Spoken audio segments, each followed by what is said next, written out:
Soy Fernando Díaz Villanueva, hoy es 1 de junio de 2019 y esto es La Contracrónica.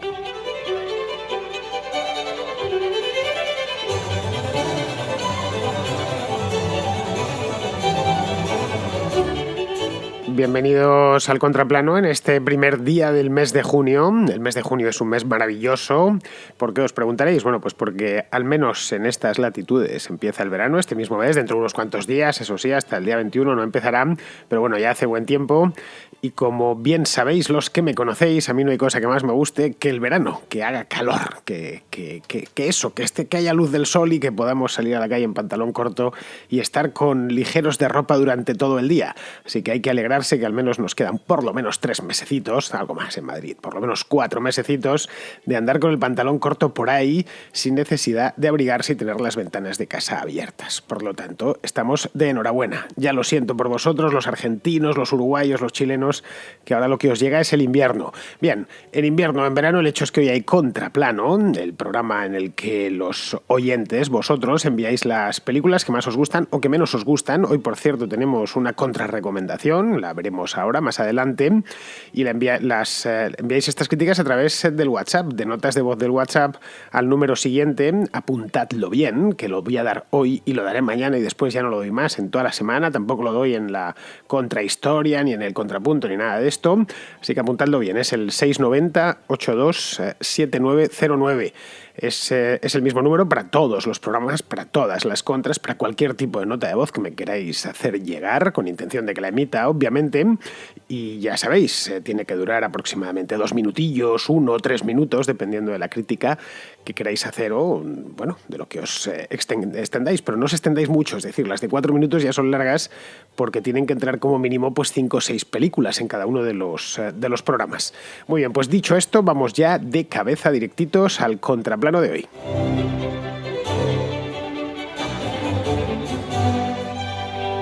Empezamos el programa de hoy con Agustín, que es este oyente de Zaragoza, este oyente tan fabuloso que tiene la Contracrónica, que trae tan buenas películas al contraplano, bueno, y tan buenos libros a la contraportada. Pues bien, hoy Agustín nos trae la película de la semana, una película fantástica, más muy reciente, es una película italiana del año pasado. Bueno, del año pasado, pero que al menos en España se ha estrenado este mismo año. Hoy traigo para el contraplano una película del 2018 titulada Silvio y los otros, del gran director Paolo Sorrentino. En realidad son 2 películas refundidas en una sobre la figura de Silvio Berlusconi. Es un poco mezcla batiburrillo de farsa, comedia bufa, de fantasías felinianas, drama familiar y diálogos intimistas. Hay coreografías y serenatas románticas. Bien, pero es interesante y disfrutable. Una gran interpretación de Tony Servillo, que representa al personaje con su carisma, su ambición, su patetismo. Bueno, una película que te hace pensar sobre la gran mentira del poder y el éxito. Una frase memorable le dice un personaje a Silvio Berlusconi: si lo tienes todo, y él responde: todo no es suficiente. Silvio y los otros es un peliculón, más o menos ya imaginabais por la presentación, la brevísima presentación que le he hecho. Lo vi hace muy poco tiempo, lo vi ahora unos 3 o 4 meses, una cosa así, no me acuerdo, pues no sé si en el mes de febrero o marzo, y lo vi en el cine, eso sí, se estrenó en España en algunas salas y la verdad es que me encantó. La película se había estrenado en Italia el año pasado y tuvo muy buena crítica, le dieron no sé cuántos premios, los premios Donatello, que son como los Goya en Italia, como los Oscars del cine italiano, y el mercado italiano de cine es un mercado muy competitivo, es decir, que se produce muy buenas películas todos los años, porque los italianos, entre otras habilidades, pues tienen la de pintar estupendamente, tienen la de hacer unas poesías maravillosas, tienen la de componer música como Los Ángeles, bueno, pues tienen también la de hacer películas, tanto los italianos de Italia como los italianos de Estados Unidos. No olvidemos la cantidad de directores italoamericanos que ha habido y que sigue habiendo en Hollywood. Bien, En Italia esta película Silvio y los otros, que no se llamaba así, se llamaba Loro, son dos películas, ya nos lo ha comentado Agustín, aunque la versión española, la que se estrenó aquí y creo que la que se ha estrenado en el resto del mundo, es solo una, pero mucho más larga. Debe de durar tranquilamente 3 horas. Para verla en el cine, de hecho es un poco larga, al final estás revolviéndote en la butaca, porque por encima de las 2 horas, a no ser que el cine sea extremadamente cómodo, bien, hoy son más cómodos que hace 30 años, pero aún así, que termina uno un poco cansado. Bien, son no sé cuánto, pero aproximadamente. Calculad por ahí aproximadamente unas 3 horas. En Italia la película se dio en 2 tandas, se dio en 2 películas, tuvo muchísimo éxito. Allí, como ya os he dicho, no se titula, en italiano sería Silvio e gli altri, no se titula así, se titula Loro. Loro en italiano significa ellos. ¿Por qué?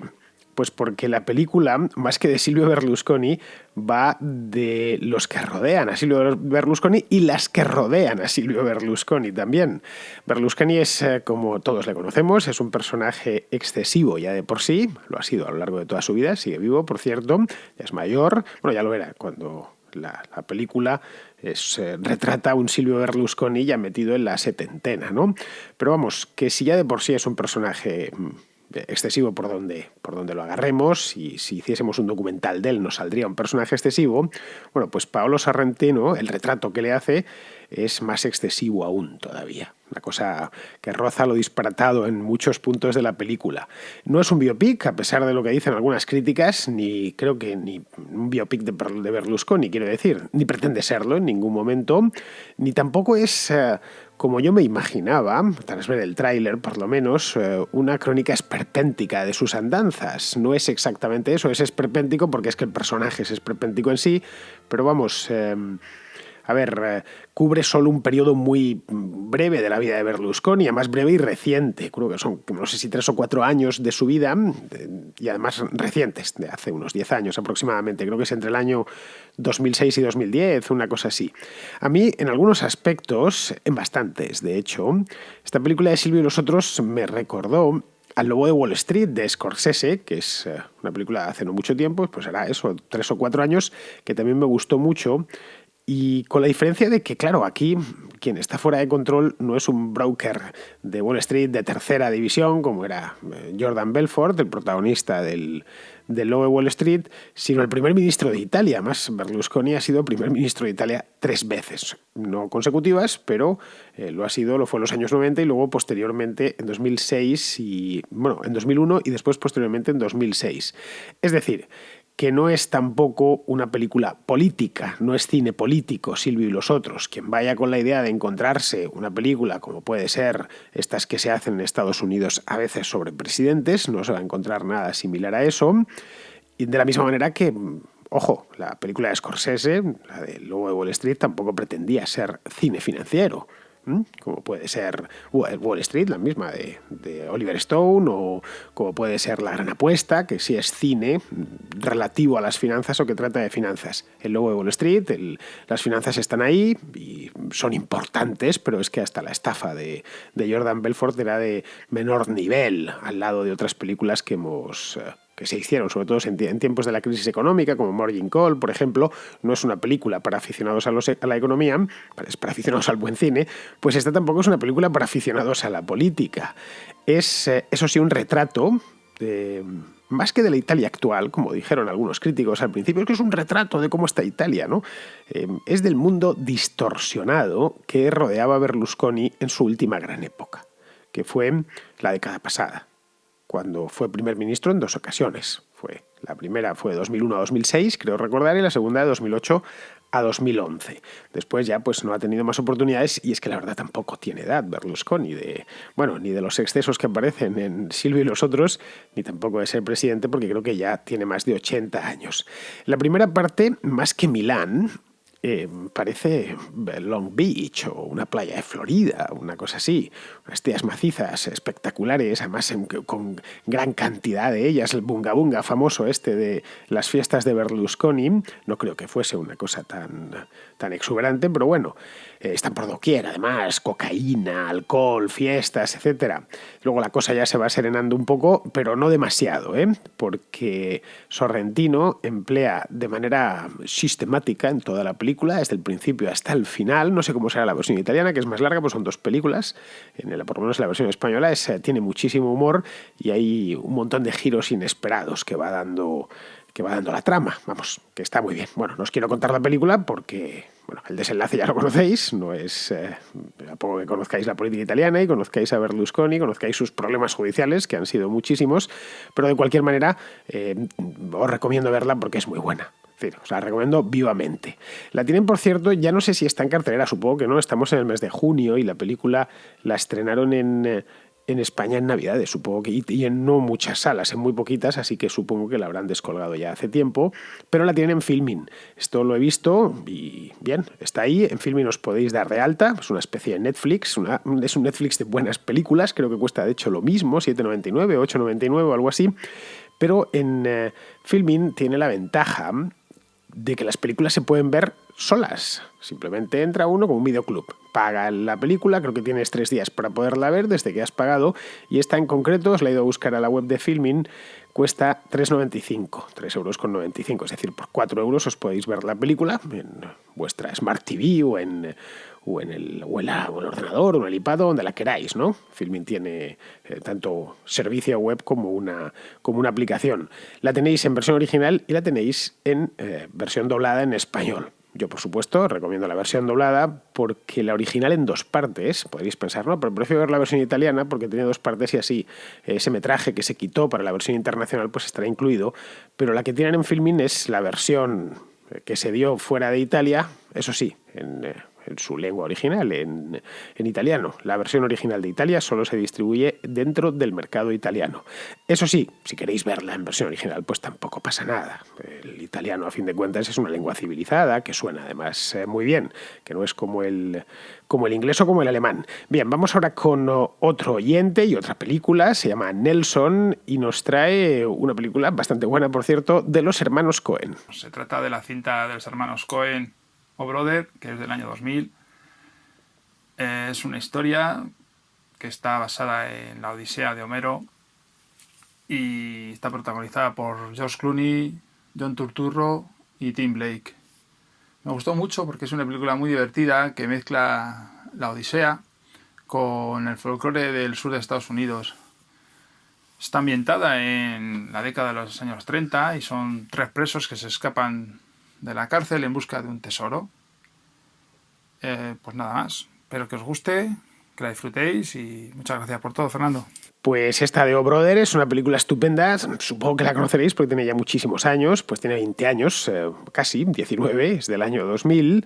Los Coen la hicieron esta justo después del Gran Lebowski. El Gran Lebowski es del 98, perdón. Y el Gran Lebowski, pues yo creo que es, junto a Fargo, una de sus grandes películas. El Gran Lebowski es una obra maestra, por lo menos a mi juicio. Y el público en general, entre los que me encontraba, porque yo, brother, fui a verla al cine, yo ya era un entregado de los hermanos Coen en el año 2000, pues al público le pareció un poco... le supo a poco, vamos, algo decepcionante después de que nos entregasen Fargo y poco después el Gran Lebowski, y luego nos vino pues esta comedia, porque realmente O Brother es una comedia con muchas aspiraciones, pero no deja de ser una comedia. Pero vamos, es una película muy divertida, hecha con muchísimo ingenio, y además me pareció muy meritorio, nos lo comenta Nelson, lo de la Odisea, ¿no? Es decir, me pareció... pues difícil, francamente, si encajar en un guión así, encajar en la historia de la Odisea de Homero, en el sur de los Estados Unidos, en plena Gran Depresión, utilizando como protagonistas a 3 prófugos de una cárcel, ¿no? Prófugos de la justicia que, por supuesto, los tipos vestidos de presidiarios, de cuando los presidiarios iban vestidos con trajes de rayas, allá por los años 30.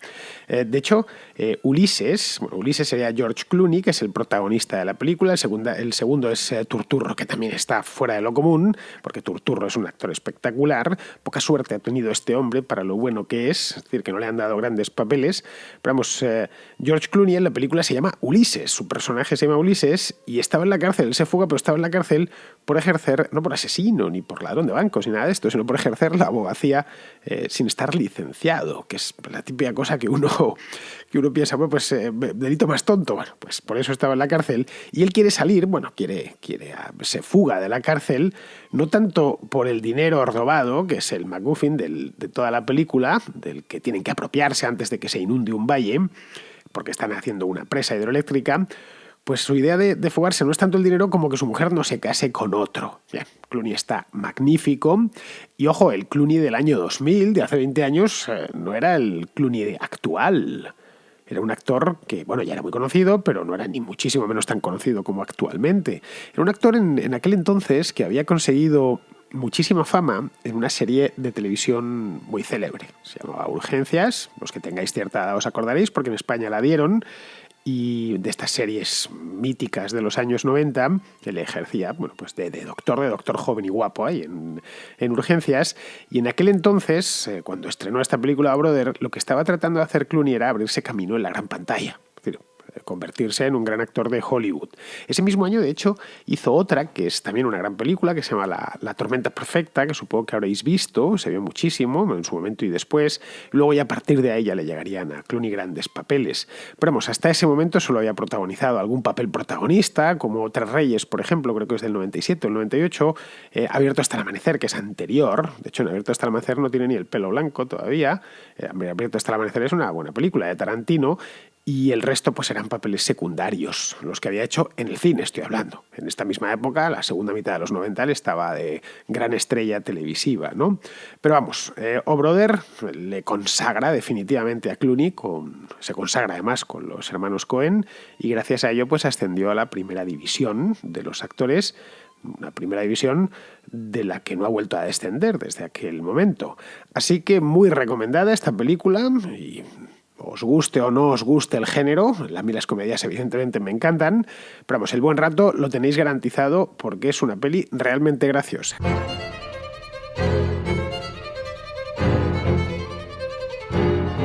Vamos ahora con Martín, con quien por cierto comí ayer, me lo llevé a comer en Madrid y comimos como dos buenos madrileños, porque Martín, aunque nacido en Ucrania, pues está muy madrileñizado porque lleva aquí casi toda su vida, y comimos auténticamente como dos madrileños, es decir, mal, nos comimos unos sándwiches del Rodilla, eso sí que están en otra categoría diferente a los sándwiches normales. Bueno, pues la cosa es que Martín nos deja no una recomendación, sino una contrarrecomendación, como os decía antes en la introducción, es decir, que nos previene de ver la siguiente película. Vamos a escuchar sus razones. Buenas, señor Fernando Díaz Villanueva, soy Martín Melnik y la película o la serie de películas que no quiero recomendar para el contraplano se llaman Los Juegos del Hambre, Los Juegos del Hambre en llamas y Los Juegos del Hambre el Sin Sajo, y en las películas hubo una primera y una segunda parte. Con Jennifer Lawrence como Katniss Everdeen, que es la protagonista. Y básicamente lo que consiste esta película es que es una nación que se llama Panem, que tiene 13 distritos. El distrito 13 fue destruido por una rebelión o algo por el estilo.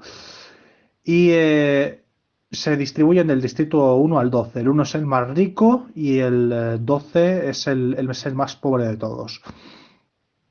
Y cada año se tienen que elegir un tributo para una especie de juegos del hambre, que son como una especie de combates de gladiadores, de cada distrito, un hombre y una mujer. Y salen elegidos Katniss Everdeen y Peeta Mellark, ¿vale? Y tienen que sobrevivir en la arena. Es una obra, bueno, es una película que te interesa por el tema de Panem, por el tema de los 13 distritos que ocurrió en el planeta, que fue básicamente una serie de cambios climáticos y una crisis nuclear. Creo que era ese argumento. Y lo que no me gusta es la propia protagonista, en la que actúa Jennifer Lawrence, que parece como que tuviese bandazos emocionales, ¿sabes? Que si le gusta uno o si le gusta otro. Bueno, no voy a desvelar la trama de la película, quien quiera verla que la vea, pero yo no la recomiendo. Pues mira, Martín, esta de los Juegos del Hambre no la he visto, conozco evidentemente, no sé cuántas han sacado, pues creo que has dicho 4, una cosa así, 4 o 5, y esta desde que empezaron a salir estas pelis de esta saga de los Juegos del Hambre, la verdad es que imaginé que era algo para adolescentes, incluso niños diría, ¿no? Veía que los actores ya tenían todos pues en torno a 16 o 17 años, y vi algún tráiler, eso sí, me pareció pues un producto para críos. Entonces, vamos, que no le di ni siquiera una oportunidad y no pienso dársela. Y la verdad es que comprobó que estuve acertado después de lo que me cuentas tú, que eres jovencito. Entonces, si a ti no te ha gustado, pues imagínate a mí, que podría ser tu padre. Vamos, que supuse que la cosa era fantástica, esto de no fantástica en el sentido bueno, sino en el sentido malo. Es decir, que eran películas de fantasía y además, lo peor de todo, con mucho fantasmeo. Y claro, tampoco es cosa de gastar dinero, si vas al cine, ni tiempo, en algo que sabes que no te va a gustar desde el principio. Si gastas dinero, pues encima te quedas atado a la butaca hasta que termine la película. Y si has, no lo sé, pues te la estás viendo en una plataforma, no sé si estará en alguna, o porque te han dejado el DVD, bueno, pues lo que estás gastando ahí es tiempo. Y bueno, podría estar haciendo otra cosa bastante más útil que viendo este pestiño. Pero vamos, en el caso de que Martin esté equivocado y os parezca a alguno de vosotros que Los Juegos del Hambre es una buena película que merece la pena ver, pues ya sabéis, este programa está abierto a todos, absolutamente a todos los oyentes, todas las voces se escuchan, no tenéis más que enviar una nota de voz al número que os he dicho antes, que no me sé de memoria, que lo tengo apuntado por aquí, pero vamos, si queréis os lo digo, esperad que busque, a ver, vamos, aquí lo tengo. 690-827909. Bien, pues enviáis una nota de voz al 690, ya se me ha vuelto a olvidar, caray. 690-827909 y decís, Martín no tiene ni idea de lo que está hablando. Realmente es un peliculón fuera de lo común esta de Los Juegos del Hambre y además la actriz, que es Jennifer Lawrence, pues es una mujer espectacular, eso es cierto. Es una mujer bien guapa, un poco aniñada, por lo menos para mi gusto. Supongo que con los años pues mejorará, porque las mujeres siempre mejoran con los años. Es decir, eso es una especie de ley de la física. Así que, bien, en el caso de que queráis eso, no tenéis más que decirlo. Bien, vamos ahora con otra película. Vamos con... nos la presenta Antonio, un oyente de Guipúzcoa, que nos recomienda una peli bastante desconocida de hace ya unos cuantos años. Bueno, ya sabía que existía el contraplano, claro, pero no solía escucharlo porque no me considero un cinéfilo. Aunque me gusta el cine, como a todo el mundo, supongo. Pero lo cierto es que el programa está muy bien. Así que quería aprovechar para comentar una peli que no sé si ya habréis comentado en tu programa. Es una película muy emotiva que vi hace muchos años, que acabo de volver a ver y que a mí personalmente me impresionó mucho. Se trata de un film de 2006 que se titula The End of the Spear, dirigida por Jim Hannon. En España tradujeron el título como Al final del espíritu y en Hispanoamérica como A punta de lanza. La verdad es que la segunda traducción del título me parece más adecuada, aunque en Brasil se tradujo por Terra Salvajem, tierra salvaje. Tiene tela esto de la traducción de los títulos. La película está basada en una historia real sucedida en los años 50 del pasado siglo, que se conoció como la Operación Auca, y trata de la relación entre unos misioneros con una tribu de indios del Amazonas ecuatoriano. La cuestión es que, en mi opinión, esta película ha sido bastante maltratada y mal entendida. Tal como yo la veo, la película habla de un descubrimiento muy sencillo y de su transmisión cultural. Seguramente se trata del descubrimiento más importante que la humanidad ha hecho en toda su historia. Un descubrimiento que, sin duda, se ha perdido y redescubierto cientos o tal vez miles de veces en el transcurso de la historia de la humanidad y que es la causa principal de nuestra prosperidad y de nuestro bienestar. Estos indios se encontraban inmersos en una vorágine de violencia, de asesinatos, de venganzas sucesivas, de secuestros y violaciones, de agresiones brutales que los mantenían a todos sometidos al miedo y al odio. Ellos detestaban estar en esta situación y culpaban a los demás por estarlo, y además eran todos familia, dos familias fuertemente emparentadas que se estaban matando entre ellas, en guerra permanente. La manera de resolver algo así es renunciar a la venganza. Llegar a la conclusión de que todos vivimos mejor cuando respetamos la vida, la propiedad y la libertad de los demás. Y ese es el gran descubrimiento que la película trata. De ese descubrimiento y de cómo podemos transmitirlo de modo que se entienda. Cómo convencer a los demás de que respetarnos mutuamente funciona, de que el vive y deja vivir es la opción más sensata.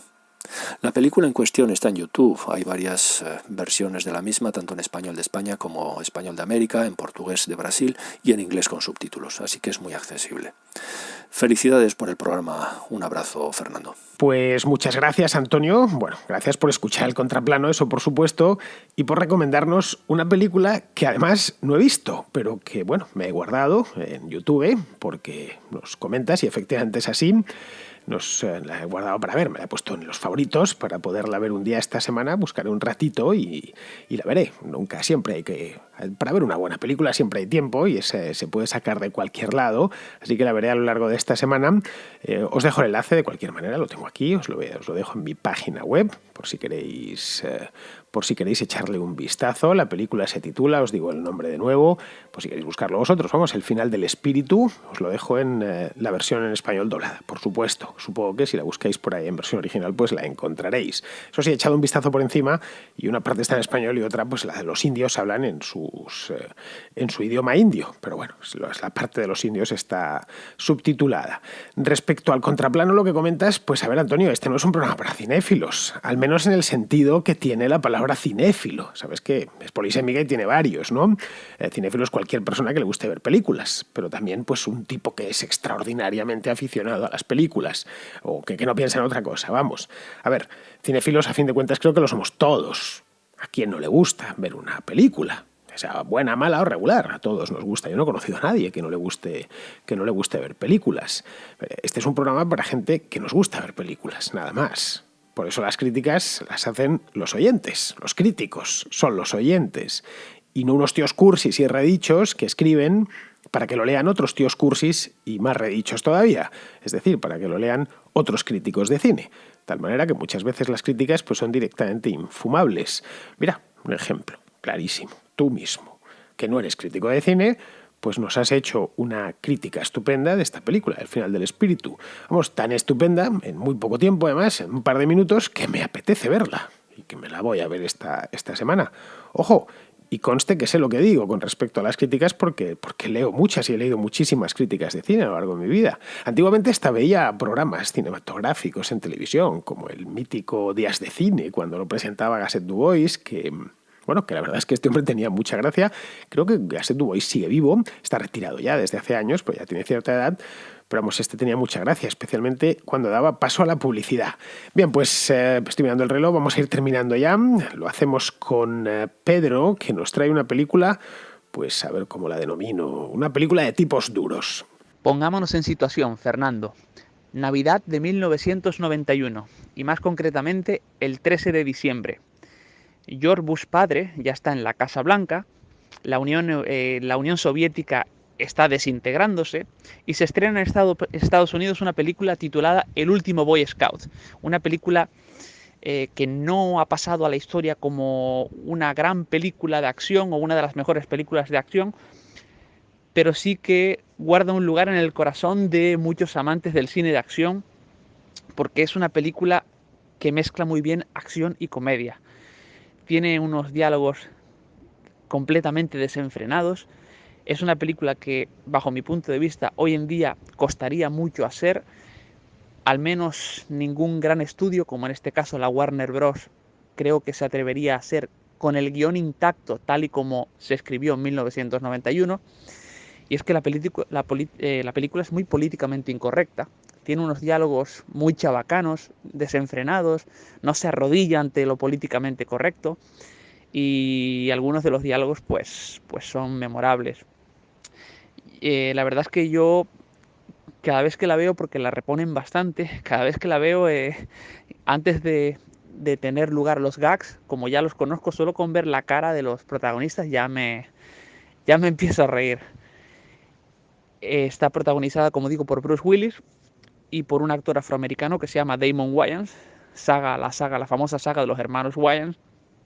Y Bruce Willis interpreta pues a un detective que está pues en las últimas. Su vida es un desastre, su mujer lo ha dejado, etc.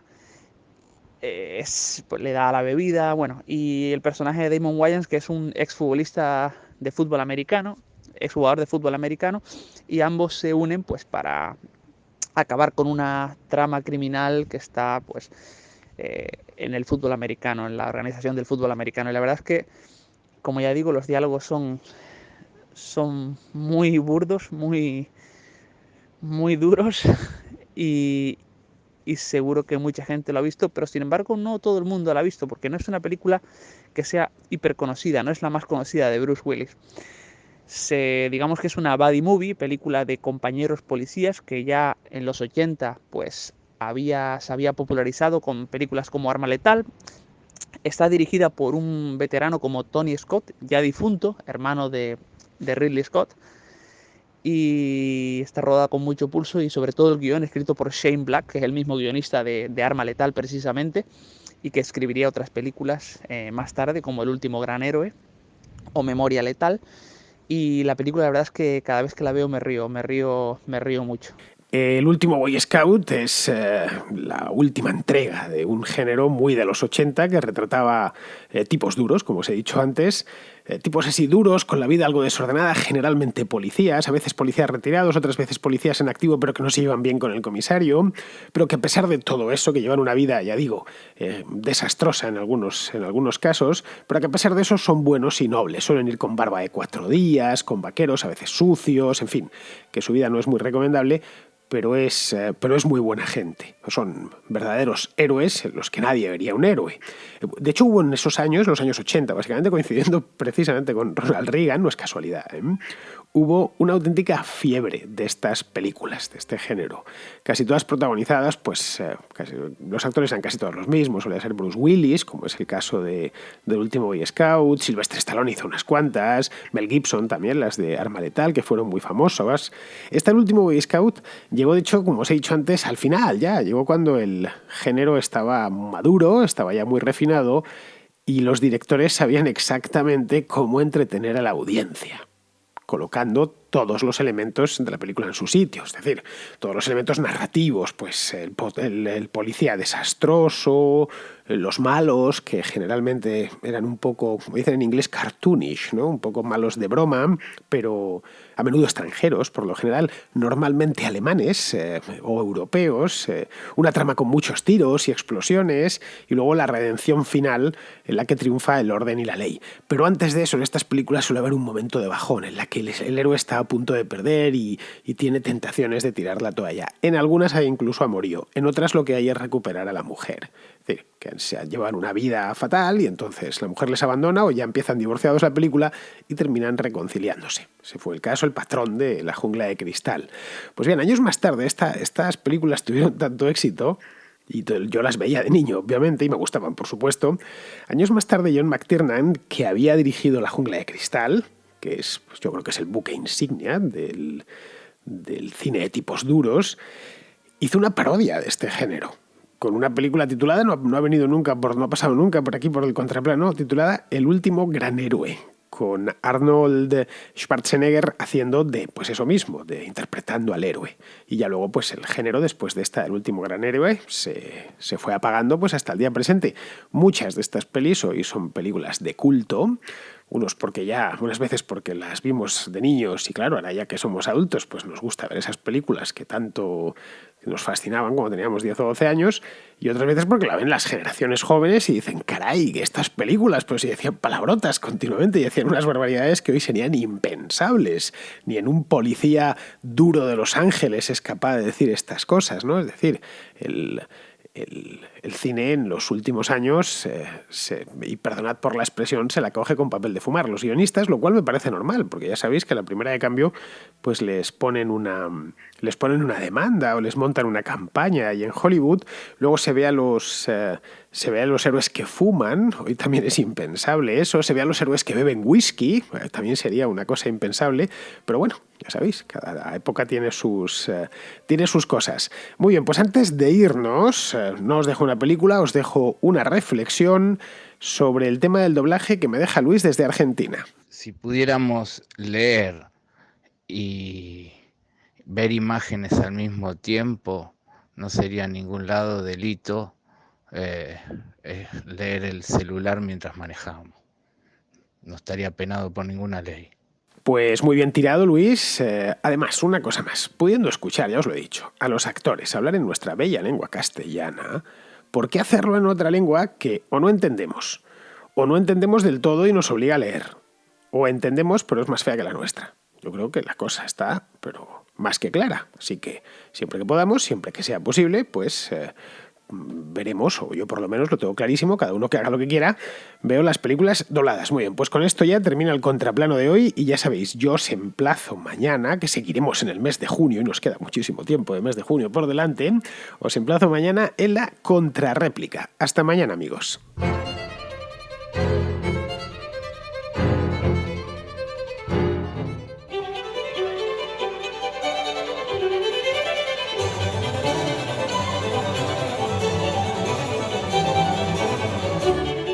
La Contracrónica y la Contrahistoria son 2 programas de radio independiente que existen gracias a sus oyentes. Si te gustan, puedes patrocinarlos. Lo puedes hacer de 2 maneras, a través de patreon.com/Díaz Villanueva o instalando la aplicación de iVoox en tu teléfono y pulsando la tecla Apoyar. Solo por ser patrono podrás escuchar El Contrapunto, un programa musical distinto a todos los demás. Pero, sobre todo, hazte patrón para que la Contracrónica y la Contrahistoria se sigan emitiendo por los siglos de los siglos. Amén.